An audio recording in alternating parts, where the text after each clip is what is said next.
আজকে বিধানসভায় একজন এমএলএ নিয়ে, নওশাদকে ধরলে আমাদের জোটের দুজন এমএলএ বিধানসভার ভেতর দুজন এমএলএ কে নিয়ে আমরা যদি গোটা বাংলা জুড়ে এই বুলডোজার আটকাতে পেরে থাকি, তাহলে বলুন আজকে যদি বিধানসভার ভেতর আমাদের 80 জন এমএলএ থাকতো, তাহলে কোন বদল নাচ করাতাম এখানে বিজেপি সরকারকে পশ্চিমবাংলায়? আমরা যারা মানুষের শত্রু, তারা মুসলমানের শত্রু, তারা হিন্দুর শত্রু। 48 ঘন্টা পার হওয়ার আগে ওই শুভেন্দু অধিকারীর বুলডোজার, ওই নরেন্দ্র মোদীর বুলডোজার তপসিয়া থেকে পৌঁছে গেল শিয়ালদা স্টেশনে। শিয়ালদা স্টেশনের হিন্দু হকারদের দোকান মাঝরাত্রিবেলা বুলডোজার দিয়ে ভেঙে রেল লাইনের ওপর ফেলে দেওয়া হলো।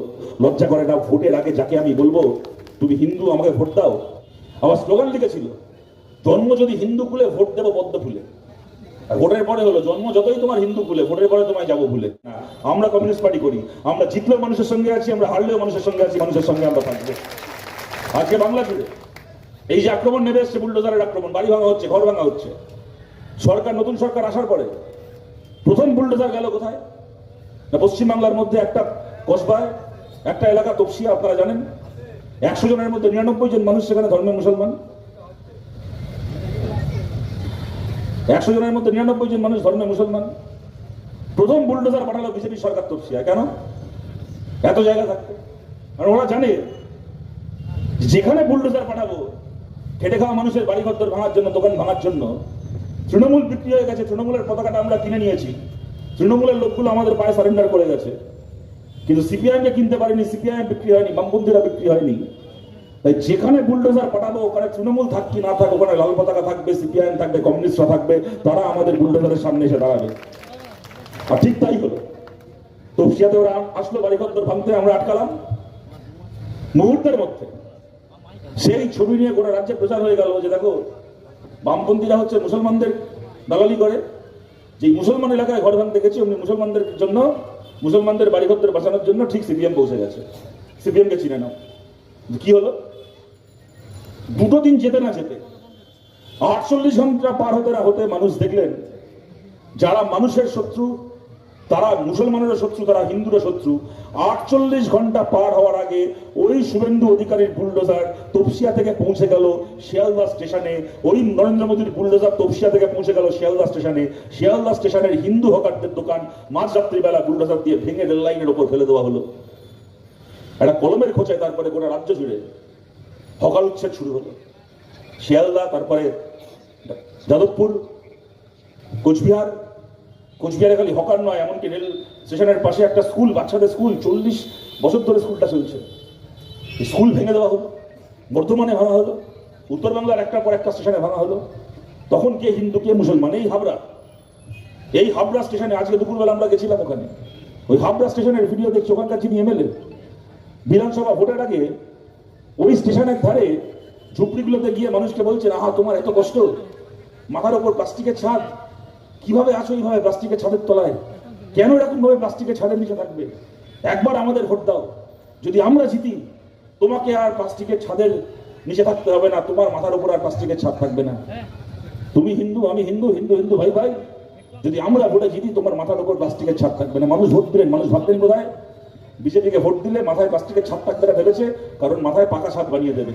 ভোটটা দেওয়ার পরে বুঝলেন ওরা ঠিকই বলেছিল, মাথার উপর আর প্লাস্টিকের ছাদ থাকবে না, কারণ ওরা ভোটের পরে মাথার উপর আর প্লাস্টিকের ছাদটুকু রাখলো না। মাথার উপর প্লাস্টিকের ছাদটুকু ছিল, সেইটুকু বুলডোজার দিয়ে ভেঙে দিল, মানুষগুলোকে রাতারাতি রাস্তায় এনে বসিয়ে দিল। লজ্জা করে না? ভোটের আগে যাকে আমি বলবো তুমি হিন্দু আমাকে ভোট দাও, ভোটের পরে আগে যে আমার ভোটার হবে সে ভোটের পরে হয়ে যাবে বেআইনি দখলদার।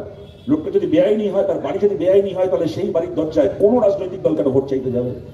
আমি যদি মনে করি একজন মানুষ বেআইনি কাজ করছে, আমি কেন তার কাছে গিয়ে ভোটের আগে ভোট চাইবো তার কাছে? আর যদি একটা ঝুপড়িতে গিয়ে, যদি একটা বস্তিতে গিয়ে আমি হাত জোর করে ভোট চেয়ে আসি, তারপরে কোন মুখে ভোটের পরে আমি বলবো যে না ভোটের আগে তোমার কাছে ভোট নিয়ে গেছি, এবার ভোটের পরে তোমার বাড়িটাকে ভাঙতে এসেছি? কেন এই রাজনীতি চলবে? কেন এই রাজনীতি আমরা বরদাস্ত করবো? এখানে কে এখানে সিপিএম করে, কে তৃণমূল করে, কে কংগ্রেস, কে বিজেপি করে, তার প্রশ্ন না। যদি আমাদের শরীরে মানুষের রক্ত থেকে থাকে তাহলে বলুন এই রাজনীতি আমরা কদিন বরদাস্ত করবো? কদিন আমরা এই রাজনীতি করতে দেবো? আবার স্লোগান লিখেছিল, জন্ম যদি হিন্দু কুলে ভোট দেবো পদ্ম ফুলে। আর ভোটের পরে হলো জন্ম যতই তোমার হিন্দু কুলে, ভোটের পরে তোমায় যাবো ভুলে। ভোটের আগে ভোট দিয়েছ, মিটে গেছে। ভোটের পরে এখন খালি দুজন হিন্দুকে চিনি, আদানিকে আর আম্বানিকে। এই যে ওদের রাজনীতি, এই রাজনীতিকে হারাতে হবে। এই হারানোর কাজটা সহজ নয়। দেখো একটা গণতন্ত্র যেরকম মানুষ সরকারকে নির্বাচিত করে, তখন মানুষই একটা বিরোধী পক্ষকে নির্বাচিত করে। আমাদের বাংলার মানুষ ভোট দিয়ে 80 জন বিধায়ক নির্বাচিত করেছিল তৃণমূল কংগ্রেসের। আজকে তাকিয়ে দেখুন সেই বিধায়কগুলোর দিকে। তো ওদের দলের মধ্যে কি খেউর চলছে তাই নিয়ে আমাদের কোনো আগ্রহ নেই। কে নতুন তৃণমূল, কে পুরনো তৃণমূল, কে কালীঘাট তৃণমূল, কে ঋত তৃণমূল, ওসব আমরা বুঝি না। আমরা জানি তৃণমূল মানে চোর তৃণমূল, আমাদের কাছে একটাই তৃণমূল আছে।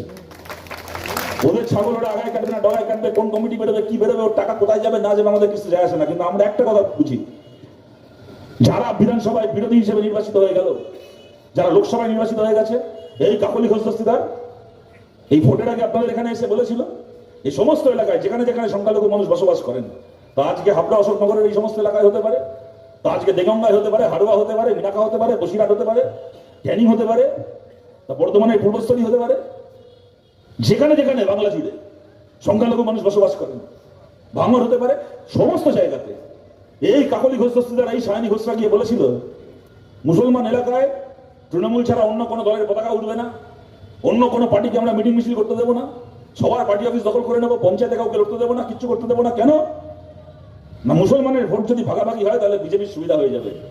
তাই আমরা সিপিএম কে মারবো, কংগ্রেসকে মারবো, আইএসএফ কে মারবো, ওদের অফিস দখল করবো, ওদের প্রার্থী প্রত্যাহার করাবো, জাল গণনা করে ওদেরকে হারাবো, মিটিং মিছিল করতে গেলে জেল খাটাবো। কেন না, ওরা ভোট ভাগ করছে। সমস্ত মুসলমানকে তৃণমূলকে ভোট দিতে হবে। যদি তৃণমূলকে জেতাতে পারে এখান থেকে, সৃজনকে হারাতে হবে, ওখানে জেতাতে হবে, সায়নী ঘোষকে জেতাতে হবে, এই বারাসাত লোকসভা কেন্দ্রে এখানে ফরওয়ার্ড ব্লককে হারাতে হবে, আইএসএফকে হারাতে হবে, জেতাতে হবে এখানে কাকলি ঘোষ দস্তিদারকে। তারা জিতলে একমাত্র বিজেপির বিরুদ্ধে তারা লড়াই করতে পারবে। কি হলো, আঙুল থেকে ভোটের গালি উঠতে পারলো না আমাদের। তার আগে সায়নী থেকে শুরু করে, কাকলি ঘোষ দস্তিদার থেকে শুরু করে, গোটা বাংলা জুড়ে, এমনকি মুর্শিদাবাদের আবু তাহের থেকে শুরু করে, এই ববি হাকিম থেকে শুরু করে, একটার পর একটা লাটখোর, একটার পর একটা হারাম করে গিয়ে বিজেপির পায়ে ডাইক দিল। এই লাটখোরগুলো, এই হারামখোরগুলো এসে বলেছিল যে আমাদেরকে সবাই ভোট দিন, মুসলমান মানুষকে বলছি আমাদেরকে ভোট দিন, আমরা লড়বো বিজেপির বিরুদ্ধে। দেখছেন এখন বিজেপির বিরুদ্ধে লড়াই করার নমুনা। ভালো হতো যদি বিধানসভার ভেতরে এই সংখ্যাটা আমাদের থাকতো, এই সরকারেও না থাকতাম, কিন্তু এই সংখ্যক বিধায়ক যদি পার্লামেন্টে এই সংখ্যক এমপি আমাদের থাকতো, আজকে বিধানসভায় একজন এমএলএ নিয়ে, নওশাদকে ধরলে আমাদের জোটের 2জন এমএলএ বিধানসভায়, লোকসভায় আমাদের এখান থেকে কোনো এমপি নেই আমাদের বামপন্থীদের, বিধানসভার ভেতর 2জন এমএলএ কে নিয়ে আমরা যদি গোটা বাংলা জুড়ে এই বুলডোজার আটকাতে পেরে থাকি, তাহলে বলুন আজকে যদি বিধানসভার ভেতর আমাদের 80 জন এমএলএ থাকতো, যদি লোকসভায় আমাদের আজকে 20-25 জন এমপি থাকতো, তাহলে কোন বাদন নাচ করাতাম এখানে বিজেপির সরকারকে পশ্চিমবাংলায়। আমরা কারো ক্ষমতা হতো না, বুলডোজার ছেড়ে দিন, একটা সাইকেল এনে গরিবের ঘরের সামনে হুমকি দেওয়ার কারো ক্ষমতা হতো না পশ্চিমবাংলায়। কিন্তু বিধানসভার ভেতর আমরা বিরাট সংখ্যায় নেই। মুস্তাফিজুর রহমান আমাদের একজন বিধায়ক, নওশাদ সিদ্দিকী আমাদের জোটের পক্ষ থেকে আরেকজন বিধায়ক, তারা রয়েছেন। কিন্তু বিধানসভার ভেতরে এই যে লড়াই, বুলডোজারকে আটকানোর লড়াই, সোজা কথা বলছি, লড়াই খুব সহজ লড়াই নয়। সরকার, রাষ্ট্র, তার পুলিশ, মিলিটারি সবাই মিলে আসবে বুলডোজার নিয়ে ভাঙতে। সেটাকে ঠেকাতে পারা চারটিখানি কথা নয়, 500 জন মানুষ মিলে, 1000-2000 মানুষ মিলে সেটা করা যাবে না। এটা করার জন্য আরো হাজার হাজার, আরো লক্ষ লক্ষ মানুষের জমায়েত দরকার, এবং সেইটা শুধুমাত্র আমাদের বামপন্থীদের জন্য পক্ষে করা সম্ভব না। যারা আমাদেরকে ভোট দেননি সেই সাধারণ মানুষের কাছে আমরা আবেদন করছি, পরের বার যখন আমাদেরকে বুলডোজারের সামনে দাঁড়াতে হবে, যেন হাজারে হাজারে, লাখে লাখে আমরা দাঁড়াতে পারি। যদি আমাদের সাথে আপনাদের আর 5টা ব্যাপারে রাজনৈতিক মত না মিলতে পারে, কিন্তু এই যেটা হচ্ছে এটা যদি আপনারা অন্যায় মনে করেন, তাহলে জানবেন আমাদের লড়াই তৃণমূল কংগ্রেসের নেতাগুলোর সঙ্গে ছিল, চোরগুলোর সঙ্গে ছিল। তৃণমূলকে ভোট দেওয়া কোনো সাধারণ মানুষ আমাদের শত্রু নন, তাদের সবাইকে সঙ্গে নিয়ে আজকের এই শুভেন্দু অধিকারীদের, আজকে বিজেপির এই বুলডোজার রাজের বিরুদ্ধে আমরা লড়াই করতে চাই। আপনাদের কাছে আবেদন করছি, চলুন আমরা একসঙ্গে এই লড়াই করি, একসঙ্গে এই লড়াই আমরা জিতব।